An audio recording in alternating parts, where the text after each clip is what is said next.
Bienvenue dans ce voyage magique. Aujourd'hui, laissez-vous emporter par 3 contes enchanteurs qui vous feront rêver et réfléchir. D'abord, plongez dans l'aventure de Le Renard et la Luciole, où un renard curieux apprend que le véritable trésor se cache souvent dans le chemin parcouru. Ensuite, découvrez Le Chat qui voulait devenir oiseau, une quête de liberté et d'acceptation de soi. Enfin, suivez Le Petit Ours et le Manteau d'étoiles, où un ourson comprendra que briller ne signifie pas toujours capturer la lumière. 3 histoires, 3 leçons de vie. Prêt à vous laisser envoûter? Abonnez-vous et laissez la magie des mots vous transporter. Au cœur d'une vaste forêt, un petit renard roux vivait en solitaire. Il aimait arpenter les sous-bois à la recherche de bailles et d'insectes, tout en explorant les coins les plus reculés de son territoire. Curieux et malin, il ne craignait ni l'obscurité ni les ombres des grands arbres qui se penchaient sur lui. Un soir, alors que la lune montait haut dans le ciel, le renard aperçut une lumière étrange et scintillante au milieu d'un buisson épais. Intrigué, il s'approcha sur la pointe des pattes, espérant découvrir un trésor caché. Mais à sa grande surprise, il trouva une petite luciole qui brillait de 1000 feux, semblant danser dans l'air frais de la nuit. Le renard, émerveillé par cette lueur, demanda : « Que fais-tu ici, petite lumière ?» La luciole répondit en riant doucement : « Je danse pour célébrer la nuit. Chaque soir, je sème des étoiles dans l'obscurité pour que les voyageurs ne se sentent jamais seuls. » Fasciné, le renard décida de suivre la luciole, persuadé qu'elle le mènerait à un trésor caché quelque part dans la forêt. Il trottina derrière elle, veillant à ne pas perdre sa trace parmi les ombres mouvantes. La luciole virevoltait, éclairant le chemin tortueux avec grâce et légèreté. Au fil des heures, ils traversèrent des clairières baignées de rosée, longèrent des ruisseaux aux reflets argentés et grimpèrent sur des rochers moussus. Le renard, bien que fatigué, restait déterminé à découvrir ce qui se cachait au bout du voyage. « Où m'emmènes-tu » demanda-t-il, légèrement essoufflé. « Patience, répondit la luciole d'une voix cristalline. La beauté réside parfois dans le chemin parcouru, plus que dans la destination. » Le renard fronça le museau, perplexe. Lui qui avait toujours cherché à atteindre un but précis peinait à comprendre cette idée. Pourtant, quelque chose dans les paroles de la luciole le poussait à continuer. Peut-être que ce voyage lui apprendrait quelque chose d'essentiel. Au détour d'un sentier, ils tombèrent sur un vieux chêne majestueux dont les branches semblaient effleurer les étoiles. La luciole se posa sur une feuille et murmura : « Voilà, nous sommes arrivés. » Le renard observa l'arbre avec admiration. « Mais où est le trésor ?» La luciole sourit et répondit : « Le trésor, c'est ce que tu as découvert en chemin. Tu as vu des paysages que tu n'avais jamais explorés, ressenti la fraîcheur de la nuit et appris à écouter la forêt.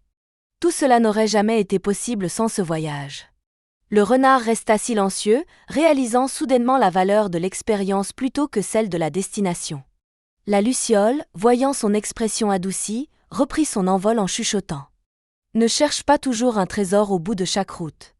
Parfois, c'est la route elle-même qui est précieuse. » Laissant la petite lumière disparaître dans les hauteurs du chêne, le renard comprit que sa quête n'avait pas été vaine. La sagesse de la luciole lui avait ouvert les yeux sur la beauté de chaque instant vécu.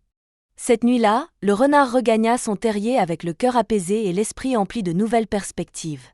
Désormais, il savait qu'il n'avait pas besoin de chasser les trésors matériels pour se sentir comblé. Les aventures, les rencontres et les découvertes suffisaient à enrichir son existence. Le lendemain, alors que l'aube teintait le ciel de nuances roses et dorées, le renard se réveilla avec une nouvelle vision de la vie. Il décida d'explorer la forêt non plus pour trouver des richesses, mais pour savourer chaque moment et chaque rencontre. Les jours suivants, le renard continua de parcourir la forêt avec un esprit nouveau.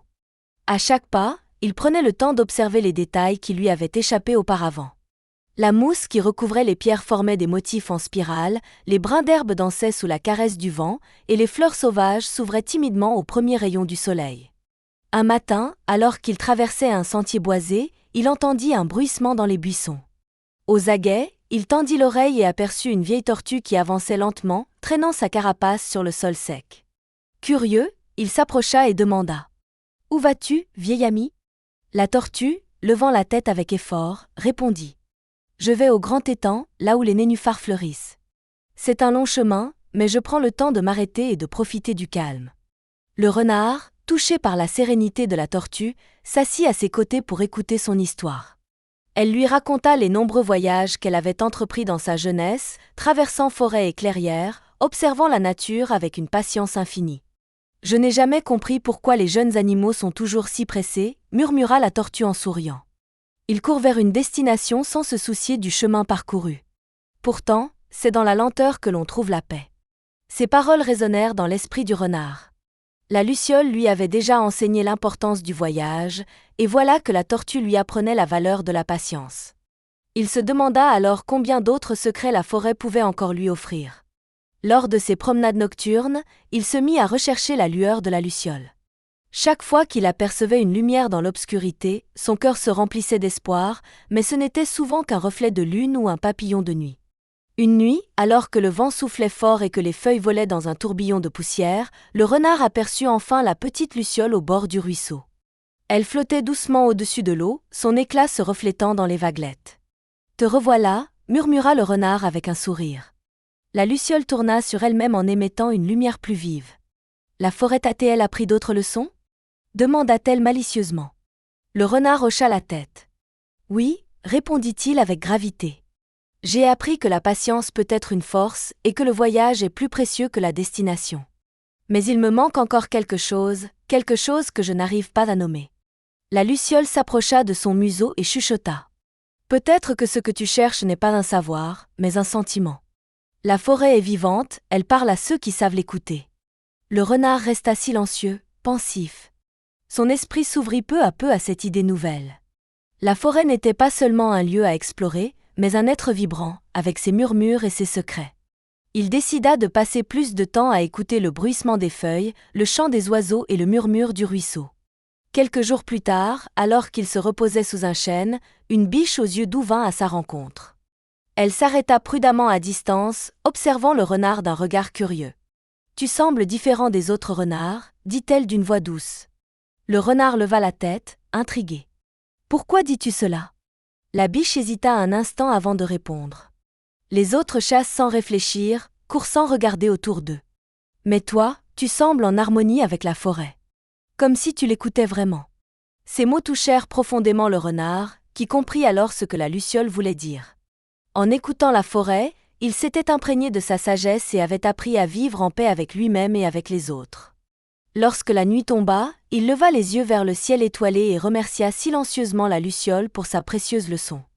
Désormais, il savait que sa quête ne consistait pas à trouver un trésor matériel, mais à comprendre la beauté du monde qui l'entourait.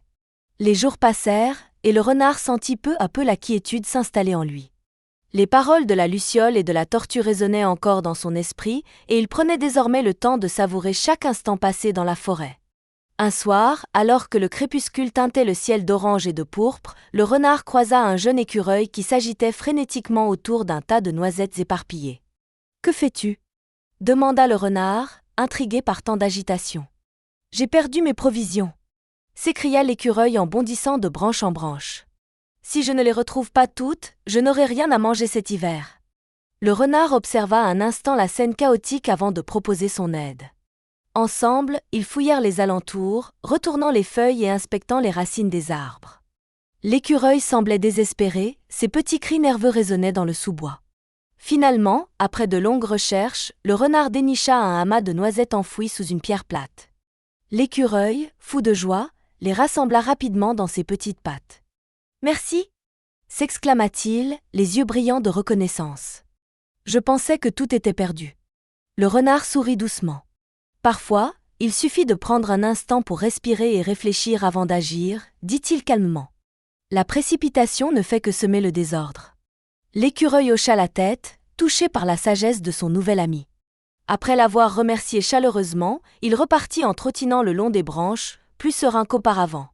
Le renard continua sa promenade, repensant à cette rencontre. Il se rendit compte que la forêt regorgeait de créatures aux préoccupations variées, chacune vivant selon son propre rythme et ses propres besoins. À mesure qu'il marchait, il entendit de nouveaux bruits familiers, le chant discret des merles, le grattement d'un blaireau fouissant la terre et le bruissement des feuilles caressées par le vent. Un soir de pleine lune, alors qu'il longeait la rivière scintillante, il aperçut une forme sombre près de l'eau. S'approchant prudemment, il découvrit un vieux castor qui semblait préoccupé, fixant le cours du ruisseau avec inquiétude. « Bonsoir » murmura le renard en s'asseyant à distance respectable. Le castor tourna la tête, esquissant un sourire fatigué. Bonsoir, jeune renard. La rivière s'amenuise chaque jour, et je crains que mon barrage ne suffise plus à retenir l'eau. Le renard se tut un moment, écoutant le murmure du courant et observant les pierres glissantes qui formaient la base du barrage. As-tu déjà demandé de l'aide aux autres animaux ? Proposa-t-il finalement. Le castor soupira. Je n'ai jamais osé. J'ai toujours cru que c'était ma responsabilité, mon ouvrage. Le renard réfléchit un instant avant de répondre. Parfois, partager ses soucis peut soulager bien plus que de les porter seuls. La forêt est pleine de cœurs prêts à aider si tu leur donnes l'occasion. Le castor sembla méditer ces paroles, et un éclat de reconnaissance illumina ses yeux fatigués. Tu as peut-être raison, admit-il en souriant. Demain, j'irai trouver le blaireau et la famille des loutres. Ensemble, nous pourrons peut-être renforcer les berges. Le renard, satisfait d'avoir pu réconforter le vieux castor, se coucha sur la rive et contempla le reflet de la lune dans l'eau calme. Cette nuit-là, il réalisa qu'il n'était plus le même renard qu'autrefois. La solitude avait cédé la place à la bienveillance et au partage. Plus tard dans la nuit, la petite luciole apparut au-dessus de lui, sa lumière douce dansant comme une étoile vivante. « Tu deviens sage », murmura-t-elle avec tendresse. La forêt t'a enseigné l'essentiel. Écouter, aider et trouver la paix dans la solidarité. Le renard hocha la tête, reconnaissant envers la petite lumière qui avait allumé en lui cette nouvelle manière de vivre. « Je ne cours plus après un trésor », dit-il avec un sourire apaisé. J'ai compris que le plus grand cadeau est de savoir que je fais partie de cette forêt, que je contribue à son harmonie en prenant soin des autres. La luciole virevolta, emportant avec elle une brume lumineuse qui se dissipa dans l'air frais de la nuit. Le renard s'endormit près de la rivière, le cœur léger et l'esprit apaisé, convaincu que la véritable richesse se trouvait dans le lien précieux qu'il entretenait désormais avec les habitants de la forêt. Les semaines s'écoulèrent paisiblement, et la forêt s'épanouissait dans toute sa splendeur. Le renard, désormais plus serein et en harmonie avec son environnement, continuait ses explorations sans jamais oublier les leçons qu'il avait apprises. Un matin, alors que la rosée perlait sur les fougères, il aperçut au loin un groupe d'animaux rassemblés autour d'un grand rocher. Intrigué, il s'approcha doucement pour ne pas troubler la scène. Parmi eux se trouvaient la tortue, l'écureuil, le castor et même la biche. Au centre du cercle, la luciole brillait d'une intensité inhabituelle, semblant rassembler les créatures dans une atmosphère d'apaisement et de complicité. « Bonjour, petit renard », dit la luciole en tournoyant joyeusement autour de lui. « Nous parlions justement de toi. » Surpris, le renard leva les yeux vers elle. « De moi ? Pourquoi ?» Le castor prit la parole avec un sourire reconnaissant. « Grâce à tes conseils, nous avons consolidé le barrage avec l'aide des loutres et du blaireau. L'eau s'écoule désormais sans problème, et le ruisseau est devenu plus large et plus calme. » L'écureuil, quant à lui, s'avança d'un pas vif. « Et moi, j'ai appris à mieux organiser mes provisions. Je prends mon temps pour les rangers et les protéger, sans céder à la panique. » La tortue leva lentement la tête et ajouta d'une voix tranquille. « Tu m'as montré que même ceux qui avancent vite peuvent apprendre de la patience et de la réflexion. Tu es devenu une source d'inspiration pour nous tous. » Le renard, touché par tant de reconnaissance, baissa timidement les oreilles. Il n'avait jamais cherché à devenir un guide ou un modèle. Pourtant, en suivant les conseils de la luciole et en écoutant la sagesse de la forêt, il avait sans le savoir influencé ceux qui l'entouraient. La luciole s'approcha doucement de son museau et murmura. « Tu as découvert le véritable trésor, celui que l'on ne voit pas mais que l'on ressent dans son cœur. Le trésor de la bienveillance, du partage et de l'harmonie avec la nature. » Le renard sourit, comprenant enfin que sa quête l'avait mené bien plus loin qu'il ne l'aurait imaginé. Ce n'était pas un objet précieux qu'il avait trouvé, mais une paix intérieure et un lien profond avec les autres habitants de la forêt. Les animaux, reconnaissants et inspirés, décidèrent d'organiser une grande fête en l'honneur de cette nouvelle harmonie. Pendant la nuit, la clairière s'illumina de 1000 lueurs grâce aux lucioles, tandis que les oiseaux chantaient joyeusement. Le renard, au centre de cette célébration, observa les sourires sincères et les regards bienveillants. Pendant la fête, la biche s'approcha discrètement et murmura. Parfois, il suffit d'une seule lumière pour guider tout un chemin. Grâce à toi et à la luciole, la forêt a retrouvé son équilibre. Le renard hocha doucement la tête, son cœur rempli de gratitude. Je n'aurais rien appris sans l'aide de chacun, répondit-il humblement. La forêt elle-même m'a montré la voie. La luciole, flottant près de lui, ajouta d'une voix douce. La lumière n'est rien sans celui qui la suit. Tu as choisi de marcher sur ce chemin avec un esprit ouvert et un cœur sincère. Cette nuit-là, le renard ressentit une profonde sérénité. Il savait désormais que la vraie richesse ne se trouvait pas dans la possession ou la quête incessante, mais dans le partage, la sagesse et la paix intérieure. Au petit matin, alors que les dernières lueurs de la fête s'éteignaient et que les animaux regagnaient leur tanière, le renard s'étira longuement et leva les yeux vers le ciel encore parsemé d'étoiles. La forêt était calme, presque endormie, mais il savait qu'elle veillait toujours sur lui. La luciole, prête à s'envoler vers de nouveaux horizons, fit un dernier tour autour du renard avant de murmurer. N'oublie jamais que chaque pas compte, même les plus petits. Continue de vivre avec ton cœur, et la forêt te portera toujours chance. Le renard, apaisé et empli de reconnaissance, regarda la petite lumière disparaître dans les hauteurs des arbres. Désormais, il savait que sa véritable mission était de préserver cette harmonie et de continuer à écouter la voix silencieuse de la forêt. Il prit une grande inspiration, sentant l'air frais du matin emplir ses poumons, et s'élança dans les sous-bois avec une légèreté nouvelle. La forêt n'était plus simplement un lieu à parcourir, mais un foyer où chaque être avait sa place et où chaque histoire contribuait à la magie du vivant. Ce jour-là, le renard comprit que la quête la plus précieuse n'était pas celle d'un trésor, mais celle de l'harmonie avec soi-même et avec le monde qui l'entourait.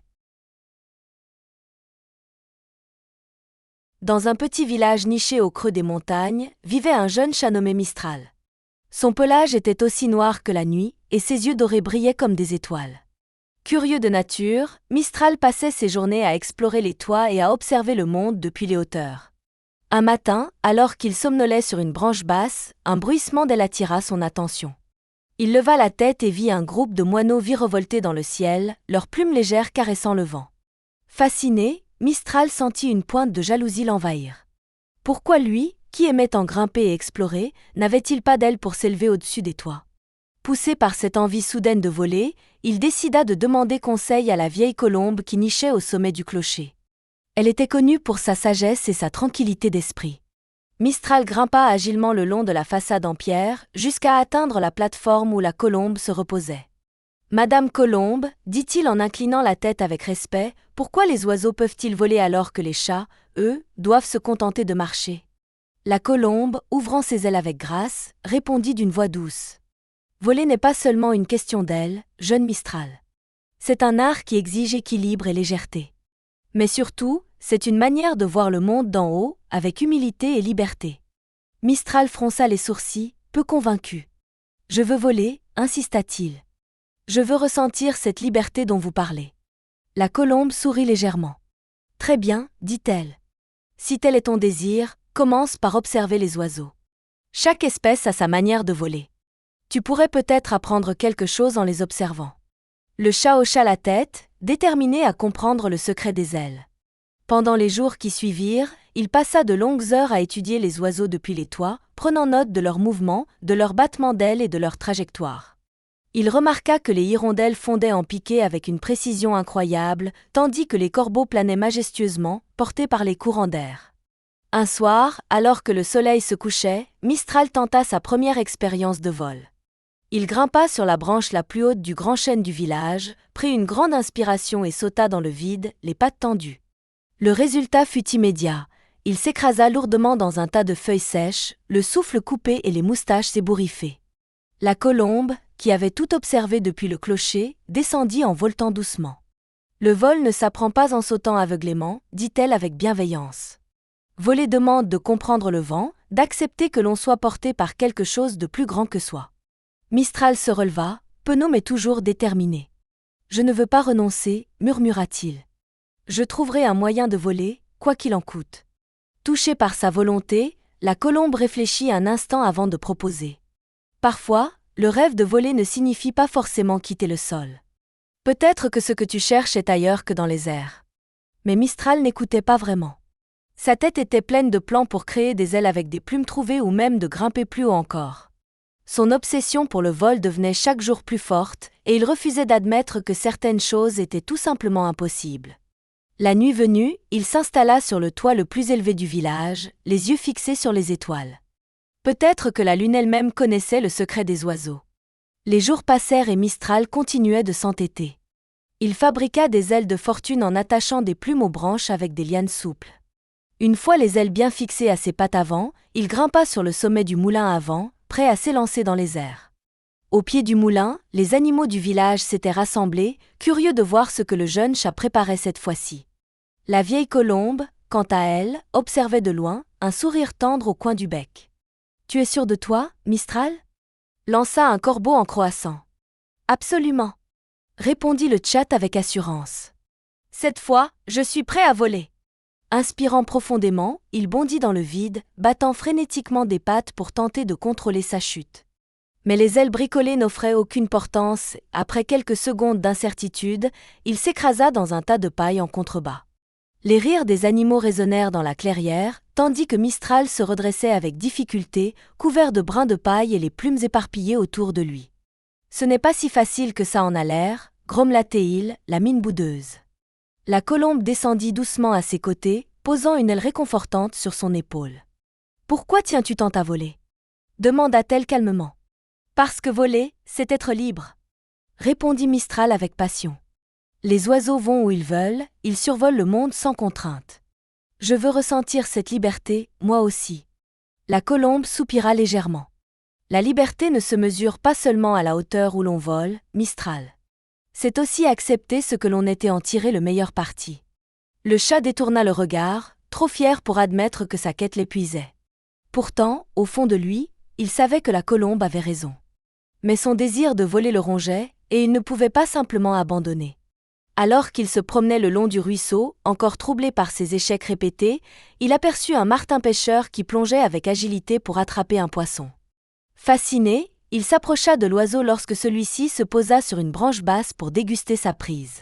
« Comment fais-tu pour plonger ainsi sans craindre de tomber » demanda Mistral, intrigué. Le martin-pêcheur leva la tête, les plumes brillantes sous le soleil. « Je ne pense pas à la chute, répondit-il simplement. Je me concentre sur ce que je veux atteindre. L'homme m'accueille parce que je lui fais confiance. » Ces mots frappèrent Mistral comme une révélation. Peut-être que voler ne signifiait pas seulement battre des ailes, mais aussi accepter de se laisser porter par quelque chose de plus grand. Pourtant, malgré cette réflexion, le chat se sentait toujours tiraillé entre son envie de voler et la réalité de sa condition. Il savait qu'il n'était pas un oiseau, mais son cœur refusait de renoncer à ce rêve.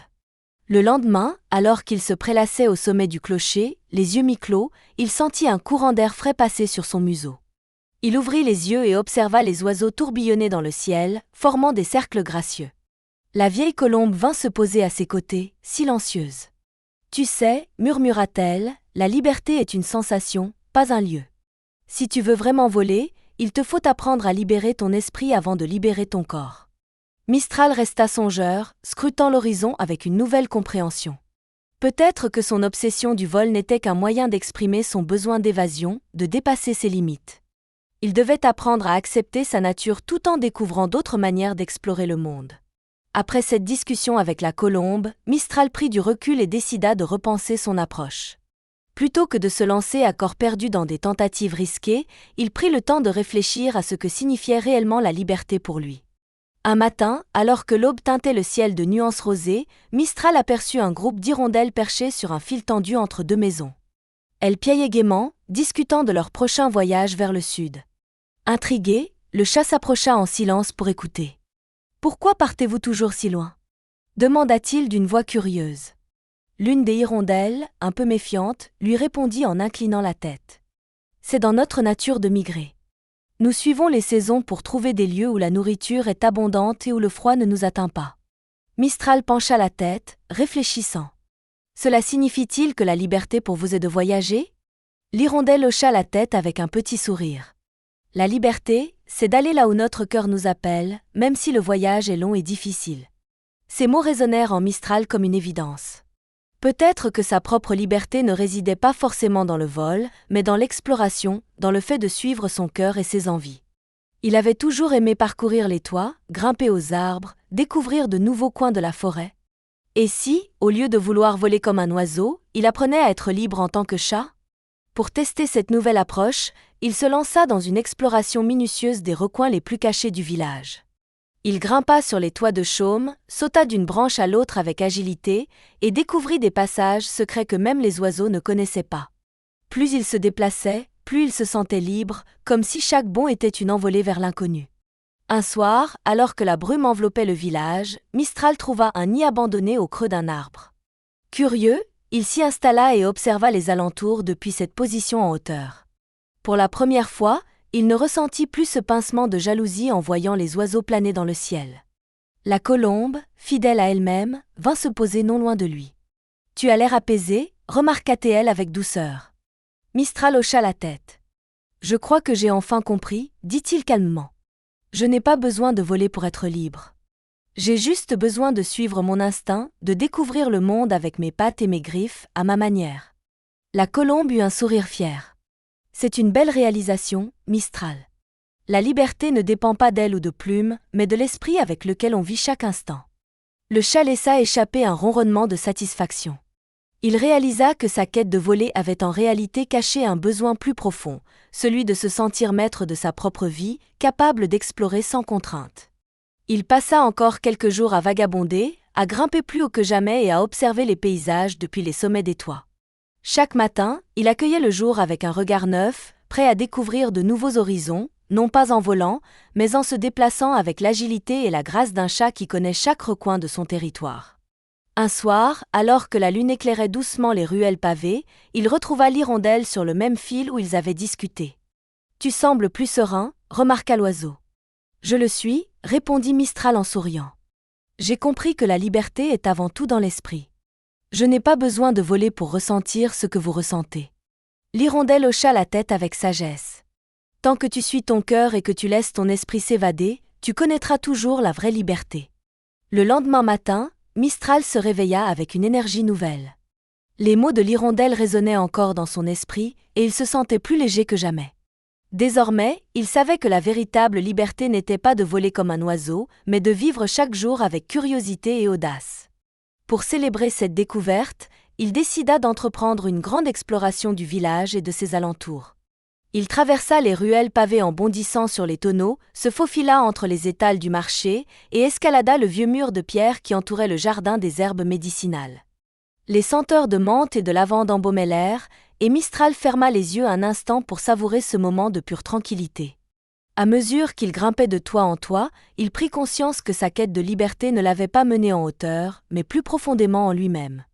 L'acceptation de sa propre nature lui avait permis de trouver la sérénité qu'il cherchait désespérément dans le ciel. En fin d'après-midi, alors que le soleil se couchait à l'horizon, Mistral se trouva une place confortable au sommet d'un hangar, d'où il pouvait observer les oiseaux regagner leur nid. Les hirondelles, fidèles au poste, piaillaient joyeusement avant de plonger en piqué dans les airs. Soudain, la vieille colombe vint se poser à ses côtés, un air satisfait sur le visage. « Je vois que tu as trouvé la paix », dit-elle en inclinant la tête. « Oui », répondit Mistral en ronronnant doucement. « J'ai compris que la liberté est un état d'esprit, et non une question d'aile. » La colombe approuva d'un hochement de tête. « Les oiseaux volent parce qu'ils sont nés pour cela. Toi, tu es né pour explorer à ta manière. Chacun a sa propre voie à suivre. » Le chat se mit à penser à toutes les fois où il s'était acharné à vouloir voler sans réaliser que sa véritable force résidait ailleurs. Il se demanda pourquoi il avait tant voulu changer ce qu'il était. Peut-être que l'envie de voler symbolisait un désir plus profond de liberté et d'évasion. Alors que la nuit enveloppait doucement le village, une petite souris apparut au pied du hangar, cherchant quelques miettes laissées par les villageois. Mistral l'observa sans bouger, se demandant si son instinct de chasseur allait se réveiller. Mais il resta calme, appréciant simplement la scène sans céder à l'envie de poursuivre. La colombe remarqua son hésitation et murmura doucement. « Ta liberté passe aussi par tes choix. Ne laisse pas tes instincts dominer ton cœur. » Le chat hocha la tête et décida de laisser la petite souris vaquer à ses occupations. Il se rendit compte qu'être libre, c'était aussi choisir quand agir et quand observer. Son désir de voler n'était en réalité qu'un reflet de son envie d'échapper à ses propres contraintes. Lorsque les premières étoiles apparurent dans le ciel, Mistral ferma les yeux et respira profondément. Le vent caressait son pelage, et il se sentit en parfaite harmonie avec lui-même. La forêt, le village, les toits et les arbres. Tout cela faisait partie de son territoire, et il n'avait plus besoin de se prouver quoi que ce soit. Quelques jours plus tard, les habitants du village remarquèrent que Mistral était devenu plus calme, plus réfléchi. Il n'essayait plus de grimper aux endroits les plus improbables ni de sauter dans le vide pour imiter les oiseaux. À la place, il prenait le temps de se prélasser au soleil, de discuter avec les autres animaux et d'explorer chaque recoin avec une curiosité apaisée. Un matin, alors qu'il était confortablement installé sur le toit du moulin, l'hirondelle vint se poser à côté de lui. « Nous partons bientôt », annonça-t-elle. « Pour le sud » demanda Mistral.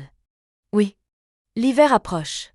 Mais nous reviendrons au printemps. » Le chat sourit, acceptant cette réalité sans amertume. « Bon voyage », répondit-il avec sincérité. « Et merci pour tout. » L'hirondelle inclina la tête avant de s'envoler rejoindre son groupe. Mistral resta là, les yeux fixés sur le ciel où les oiseaux s'élevaient en formation, prêts à parcourir des milliers de kilomètres. Pour la première fois, il ne ressentit aucune envie de les suivre. Il avait trouvé sa propre manière de voler, non pas avec des ailes, mais avec un esprit libre et un cœur léger. La liberté n'était pas dans les hauteurs, mais dans sa capacité à accepter ce qu'il était et à vivre pleinement chaque instant. Ainsi, Mistral devint un symbole de sagesse parmi les animaux du village, rappelant que parfois, le plus grand des voyages est celui que l'on fait en soi-même. Au cœur d'une vaste forêt boréale, un jeune ours brun nommé Tarkan vivait paisiblement avec sa mère dans une grotte protégée par de grands sapins. Depuis tout petit, Tarkan était fasciné par le ciel nocturne. Chaque nuit, il sortait discrètement de la grotte pour observer les étoiles scintillantes. Un soir d'été particulièrement clair, alors que la Voie lactée s'étendait comme une rivière de lumière, Tarkan eut une idée grandiose. S'il pouvait attraper quelques étoiles et les coudre ensemble, il pourrait se fabriquer un manteau étincelant pour briller comme le ciel. Émerveillé par cette pensée, il se mit à courir d'un arbre à l'autre, cherchant le meilleur moyen de grimper suffisamment haut pour atteindre les étoiles. Mais malgré tous ses efforts, les branches les plus hautes restaient bien en dessous de l'immensité céleste. Au petit matin, épuisé par ses tentatives infructueuses, Tarkan retourna dans la grotte. Sa mère, inquiète de ne pas l'avoir vu dormir, lui demanda : « Que faisais-tu dehors toute la nuit ? » « Je voulais attraper des étoiles pour me faire un manteau lumineux, répondit Tarkan, les yeux brillants de détermination. Sa mère sourit doucement et lui caressa la tête. « Mon petit, les étoiles appartiennent au ciel. Elles ne peuvent être capturées ni possédées. »« Mais pourquoi ?» protesta Tarkan. « Elles sont si belles. Je veux briller comme elles. » La vieille ours réfléchit un instant avant de répondre. « La beauté des étoiles réside dans leur éloignement. Elles nous inspirent parce qu'elles sont hors de portée.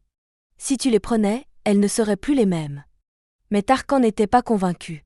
Il sentait au fond de lui qu'il devait essayer, même si cela paraissait impossible. Alors, dès que sa mère s'assoupit, il repartit explorer la forêt, déterminé à trouver un moyen d'atteindre le ciel. En traversant un champ de fleurs sauvages, il aperçut un vieux hibou perché sur une branche basse.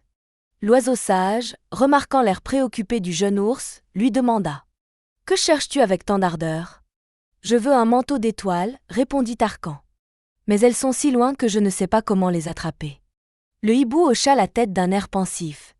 Les étoiles ne se capturent pas avec les pattes, jeune ours. Elles se capturent avec les rêves et l'imagination. Les rêves ? S'étonna Tarkan. Comment un rêve peut-il devenir un manteau ? Le hibou déploya lentement ses ailes. Peut-être que ton désir de briller est plus fort que ta compréhension de la lumière.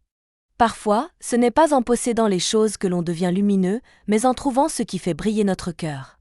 Tarkan, bien que troublé par ces paroles mystérieuses, ne renonça pas.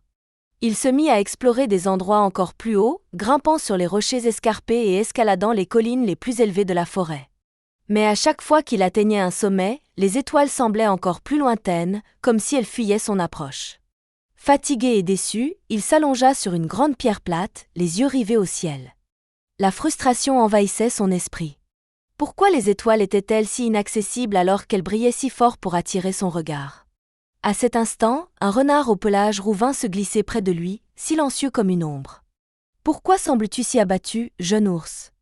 demanda le renard. « Je veux un manteau d'étoiles, répondit Tarkan. Mais peu importe ce que je fais, elles restent hors d'atteinte. » Le renard sourit, ses yeux malicieux reflétant la lumière de la lune. Peut-être que ton erreur est de penser que les étoiles sont faites pour être saisies. Parfois, leur simple présence suffit à nous éclairer l'âme. Tarkan resta silencieux, les paroles du renard résonnant en lui comme un écho. La quête d'un manteau d'étoiles était-elle vraiment une illusion ? Ou bien y avait-il une autre manière de briller sans capturer la lumière elle-même ? Après sa rencontre avec le renard, Tarkan passa plusieurs jours à réfléchir. Les paroles du hibou et du renard résonnaient encore dans son esprit. Pourquoi ressentait-il ce besoin impérieux de briller comme les étoiles? Peut-être que ce n'étaient pas les étoiles elles-mêmes qu'il désirait, mais ce qu'elles représentaient, la beauté, la lumière, l'émerveillement. Un soir, alors que la forêt se teintait d'ombre bleutée, Tarkan décida de rendre visite à la vieille louve blanche qui vivait au sommet de la colline de pierre. On disait qu'elle connaissait les secrets des étoiles et qu'elle pouvait lire dans les rêves. Grimpant avec précaution sur les rochers, il atteignit enfin la tanière de la louve. Elle l'attendait déjà à l'entrée, ses yeux argentés brillant dans la pénombre. « Je savais que tu viendrais, jeune ours, » dit-elle d'une voix douce et profonde. Surpris, Tarkan s'assit en face d'elle. « Comment savais-tu que je viendrais » demanda-t-il. « Les étoiles m'ont parlé de toi, » répondit la louve avec un léger sourire. « Elles connaissent ton désir de briller comme elles. » Tarkan baissa les yeux, légèrement honteux. « Je voulais un manteau d'étoiles pour être aussi beau que le ciel, » avoua-t-il. « Mais je n'arrive pas à les attraper. » La louve réfléchit un instant avant de lui répondre. « Les étoiles ne sont pas faites pour être capturées, mais pour être admirées. Ce qui les rend belles, c'est leur distance et leur éclat dans l'obscurité. Mais pourquoi briller si fort si personne ne peut les atteindre ?» s'interrogea Tarkan avec tristesse. La louve fixa le ciel parsemé de lumières scintillantes. « Parce que leur éclat guide ceux qui cherchent leur chemin. Les étoiles n'ont pas besoin d'être possédées pour illuminer nos vies. Elles sont des repères, des rêves lointains, des espoirs silencieux. » Tarkan resta silencieux, méditant sur ces paroles. Peut-être qu'en cherchant à capturer les étoiles, il avait oublié de simplement les admirer. « Alors, je ne dois pas chercher à les attraper » demanda-t-il, incertain. « Non, » répondit la louve. « Mais tu peux apprendre à briller à ta manière. Trouve ce qui te rend unique, ce qui réchauffe ton cœur, et tu deviendras une lumière pour les autres. » Ces mots réchauffèrent l'âme de Tarkan. Pour la première fois depuis des semaines, il se sentit apaisé. Peut-être que briller ne signifiait pas forcément porter un manteau d'étoiles, mais incarner la lumière dans ses actes et ses choix. Sur le chemin du retour, Tarkan réfléchissait à ce que la louve lui avait dit. Il se souvenait des moments où il avait aidé d'autres animaux, où il avait partagé sa nourriture avec les écureuils affamés ou protégé un oisillon tombé du nid. Ces instants, bien qu'ordinaires, lui avaient apporté une chaleur intense, comme si une petite étoile brillait en lui. Alors qu'il arrivait près de la rivière, il aperçut un hérisson coincé entre deux pierres. Sans hésiter, Tarkan s'approcha et, avec délicatesse, écarta les rochers pour libérer le petit animal. « Merci » murmura le hérisson, les yeux remplis de reconnaissance. À cet instant, Tarkan ressentit une chaleur douce l'envahir, comme si une lueur intérieure s'éveillait. Peut-être que c'était cela, briller, offrir aux autres une lumière qui réchauffe les cœurs, même sans posséder les étoiles. De retour à la grotte, il raconta son aventure à sa mère, qui l'écouta avec tendresse. « Je suis fière de toi, mon petit, » dit-elle en lui léchant affectueusement le front. « Tu as appris que briller ne signifie pas dominer la lumière, mais la laisser transparaître à travers tes actions et ta bonté. » Cette nuit-là, Tarkan s'endormit sous le ciel étoilé, le cœur en paix. Il savait désormais que son manteau d'étoiles n'était pas fait de lumière céleste, mais de gestes simples et sincères. Les jours passèrent, et Tarkan reprit sa vie paisible dans la forêt. Chaque matin, il se levait avec l'envie de rendre son monde un peu plus lumineux, non pas en capturant les étoiles, mais en apportant de la joie et de l'aide aux autres habitants de la forêt. Un matin, alors qu'il longeait la rivière pour attraper quelques poissons, il aperçut un groupe de jeunes renardeaux qui tentaient de traverser le courant. La rivière était plus forte que d'habitude, et les petits, pris de panique, hésitaient à avancer. Tarkan s'approcha calmement et s'adressa à eux d'une voix rassurante. « Ne vous inquiétez pas, je vais vous aider à traverser. » Les renardeaux, bien que méfiants au départ, acceptèrent son aide en voyant son air bienveillant. Tarkan s'immergea dans l'eau fraîche et fit signe aux petits de grimper sur son dos. Un à un, ils montèrent, agrippant son épaisse fourrure pour se maintenir en équilibre. Avec précaution, il traversa la rivière, bravant le courant avec force et détermination. Une fois de l'autre côté, les petits renards sautèrent sur la berge, leurs yeux brillants de gratitude. « Merci, monsieur l'ours !» s'exclama l'un d'eux. « Vous êtes notre héros !» ajouta un autre. Le cœur réchauffé par ces mots, Tarkan sentit en lui cette lumière intérieure que la louve lui avait décrite. Les étoiles ne se trouvaient pas sur son pelage, mais dans la joie qu'il voyait dans les yeux des autres.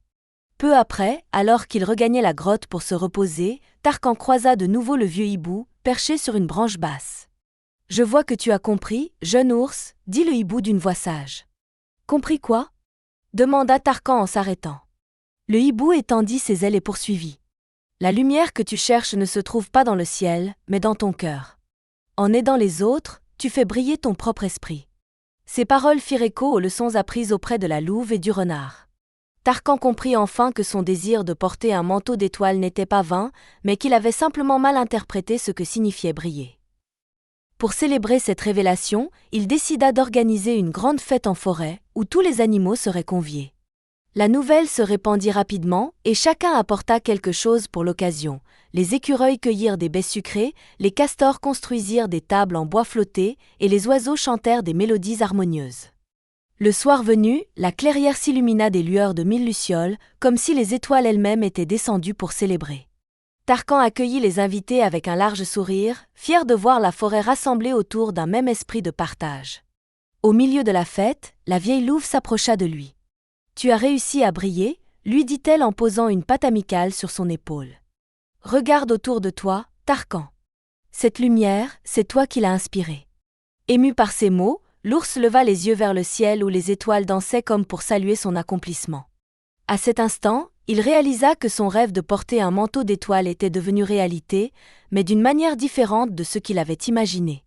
Les rires et les chants résonnèrent toute la nuit, et Tarkan sentit son cœur battre au rythme de la forêt. Il n'avait plus besoin de capturer les étoiles, car elles brillaient déjà en lui, à travers ses actes et son amour pour ceux qui l'entouraient. À la fin de la fête, alors que la forêt retrouvait son calme, Tarkan resta seul sous le ciel dégagé, accompagné par la lueur des dernières lucioles. La vieille colombe vint se poser à ses côtés, curieuse de son silence. « Pourquoi restes-tu là, petit ours? La fête est terminée. » Tarkan sourit doucement. « Je voulais juste admirer le ciel une dernière fois. Maintenant, je comprends que les étoiles ne sont pas faites pour être possédées, mais pour inspirer nos cœurs à briller par eux-mêmes. » La colombe hocha la tête avec satisfaction. « C'est une belle leçon, Tarkan. Et tant que tu garderas cette lumière en toi, tu seras toujours aussi brillant que le ciel nocturne. » Le jeune ours contempla une dernière fois les étoiles avant de retourner à la grotte. Cette nuit-là, il dormit paisiblement, entouré de l'éclat invisible mais bien réel de son propre manteau d'étoiles. Les jours suivants, la forêt semblait plus vivante que jamais. Les animaux parlaient encore de la fête organisée par Tarkan, louant son courage et sa générosité. Le jeune ours, quant à lui, continuait de vivre avec la même sérénité, se souvenant chaque jour que la véritable lumière venait de son cœur. Un matin, alors qu'il se promenait près de la clairière, il entendit des pleurs discrets venant d'un buisson épais. Intrigué, il s'approcha et découvrit un faon tout tremblant, les yeux embués de larmes. « Que t'est-il arrivé » demanda Tarkan avec douceur. « Je me suis perdu, » sanglota le faon. « Je cherchais des champignons avec ma mère et je l'ai perdu de vue. » Tarkan se sentit immédiatement touché par la détresse du petit. D'un geste apaisant, il lui passa une patte sur l'épaule. « Ne t'inquiète pas, je vais t'aider à retrouver ta mère, » dit-il avec assurance. Il renifla les alentours pour capter l'odeur de la biche. Malgré la légère brise, il perçut une trace olfactive qui menait vers la rivière. Encouragé, il guida le faon en lui racontant des histoires pour le rassurer. Après quelques minutes de marche, ils arrivèrent enfin au bord de l'eau où la mère du faon, visiblement inquiète, les cherchait désespérément. Lorsqu'elle aperçut son petit, elle poussa un cri de soulagement et se précipita vers lui. « Mon petit !» s'exclama-t-elle en le couvrant de tendres coups de langue. Le faon, soulagé et apaisé, se blottit contre sa mère. « C'est Tarkan qui m'a aidé, » dit-il en levant ses yeux pleins d'admiration vers l'ours. La biche leva un regard reconnaissant vers Tarkan. « Merci infiniment, » murmura-t-elle. « Sans toi, je ne sais pas ce que j'aurais fait. » Le jeune ours sourit simplement, humble face à cette reconnaissance. « Je suis heureux de vous avoir réunis, » répondit-il avec modestie. Après leur départ, Tarkan resta un moment à contempler l'eau qui coulait paisiblement, réfléchissant à ce que la louve lui avait dit « Trouve ce qui te rend unique. » Aider les autres, apaiser leurs craintes, leur offrir sa force. Voilà ce qui faisait briller son cœur. Plus tard, alors que la nuit tombait, il retourna sur la colline pour observer le ciel étoilé. La vieille louve était là, silencieuse, comme si elle l'attendait. « J'ai compris » dit Tarkan sans même attendre qu'elle parle. « Ce n'est pas le manteau d'étoiles que je voulais, mais sentir que je fais partie de cette lumière. Aider les autres, c'est ma manière de briller. » La louve esquissa un sourire approbateur. Les étoiles t'ont montré la voie, jeune ours. Elles ne t'ont jamais dit de les capturer, mais de comprendre leur essence. La lumière n'appartient à personne, elle se partage et se reflète à travers nos actes. Tarkan hocha la tête, le cœur rempli de gratitude. Il savait que sa quête de briller n'était plus un besoin de reconnaissance, mais une volonté d'apporter du réconfort et de l'espoir aux autres. À cet instant, la forêt se para d'une lumière douce. Les lucioles, comme en hommage à cette révélation, illuminaient la clairière en formant des motifs scintillants. Tarkan leva les yeux, un sourire sincère aux lèvres. « Regarde, dit la louve, ton manteau d'étoiles est là. Tu n'as jamais eu besoin de le capturer. Tu as appris à le faire briller à travers ton cœur et ton esprit. » Cette nuit-là, le jeune ours s'endormit sous la voûte étoilée, empli de paix et de certitude. Il savait désormais que la plus belle des lumières était celle que l'on faisait naître en soi. Le lendemain matin, les habitants de la forêt parlaient déjà de Tarkan, l'ours lumineux, celui qui apportait la joie et la sérénité par sa simple présence. On racontait que lorsqu'il passait, même les arbres semblaient s'incliner pour le saluer et que les oiseaux chantaient plus fort pour accompagner son passage. Tarkan, lui, n'était pas intéressé par ces récits glorieux. Il continuait simplement sa vie, avec humilité et simplicité, sachant que la plus grande des victoires était celle qu'il avait remportée sur lui-même. Il avait appris que la quête de lumière n'était pas de posséder les étoiles, mais de devenir soi-même une étoile pour ceux qui en avaient besoin. Ainsi, chaque jour, il rayonnait par sa bonté, sa force et sa volonté de faire le bien autour de lui. La forêt n'avait jamais été aussi paisible, et Tarkan savait qu'il n'était pas nécessaire de voler parmi les étoiles pour être lumineux.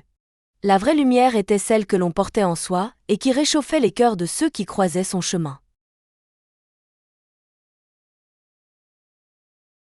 Merci d'avoir voyagé avec nous à travers ces 3 contes merveilleux. Nous avons découvert ensemble la sagesse du renard qui apprend que le chemin est plus précieux que la destination, le courage du chat qui accepte sa véritable nature pour trouver la liberté, et la lumière intérieure de l'ours qui réalise que briller ne signifie pas posséder les étoiles. Ces histoires nous rappellent que la quête de soi est parfois plus importante que le but lui-même. Si ces récits vous ont touché, n'hésitez pas à partager, commenter et vous abonner pour continuer l'aventure ensemble. À très bientôt pour de nouvelles histoires inspirantes.